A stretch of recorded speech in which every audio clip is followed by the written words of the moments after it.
Have you ever looked at the beauty and intricacies of an animal, bird, or fish, and asked yourself, could this really have been created through a process of evolution?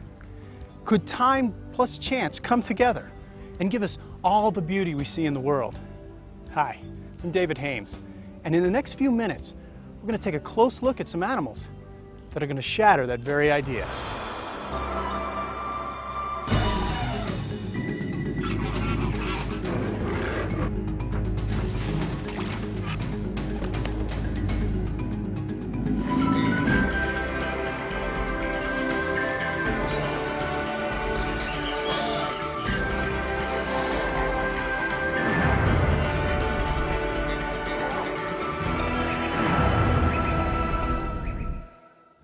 I want to introduce you to Dr. Job Martin.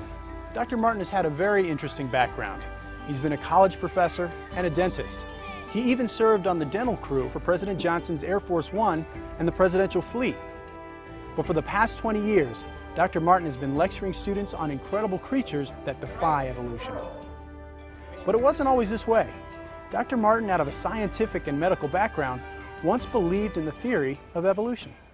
In the fall of 1971, I went to Baylor in Dallas and gave my first lecture. It was on the evolution of the tooth. And I talked about how these fish scales gradually migrated into the mouth and became teeth. And a couple of my students came to me after class that day and said, "Dr. Martin, have you ever investigated the claims of creation science?" Well, that was 1971. I'd never even heard of it. At that point, I'd been a Christian for about 5 years. And so I'm thinking to myself, where are these guys coming from? I've never heard of this. And so I said, sure, I'll look into this with you. And I'm thinking, kind of as a cocky young professor, I'll blow these guys away. Well, they asked me to start studying the assumptions that the evolutionists make. And in all my years, 8 years of scientific education, I had never had a single professor tell me about an assumption. And so we started looking at the assumptions. And I began to realize they're making some claims here that really the assumptions aren't valid when they tell us rocks are very old and all these kinds of things. And then they asked me to start studying some animals and see if I thought that animal could evolve. Well, the first thing that we really studied together was this little bug called a bombardier beetle. And this little insect, it's about a ½ inch long, and it mixes chemicals that explode.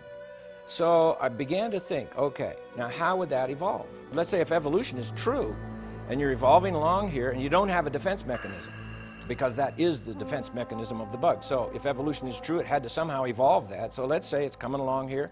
Well, the first time it evolves the explosion, what does it do to the bug? Boom, you just splattered your bug, okay? So splattered bug pieces don't evolve. So I thought, well, how could this have happened? Well, it doesn't blow itself up. It has another little factory inside itself that manufactures chemicals. A chemical acts as a catalyst so that when you squirt that chemical in with these other chemicals that are like in neutral, you get your explosion. Well, the first time it manufactured that little chemical, here it goes again, blew itself up again. But it doesn't. Why? Well, because it has like an asbestos-lined firing chamber. And even then it would blow itself up if it didn't have somewhere for the explosion to go. So it has like twin tail tubes. And it can aim these tail tubes all the way up, out the side, out the front.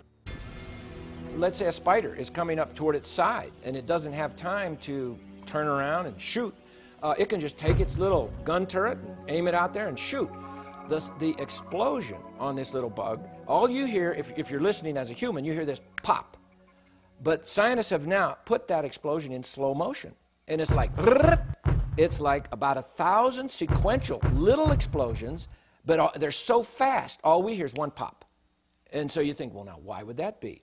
Well, that was a curious thing for the scientists that study this little bug. A lot of them at Cornell University, some other places. And what they discovered was that if it was just one big pop, the little bug, if he's shooting like a spider, let's say over here, and he goes room, bang, and shoots it, he's going to pop himself right out of there. It's like lighting a burner on a jet engine, so he's out of there. But as long as it is a sequential explosion with his little legs, he can hang on. How would evolution explain a sequential explosion?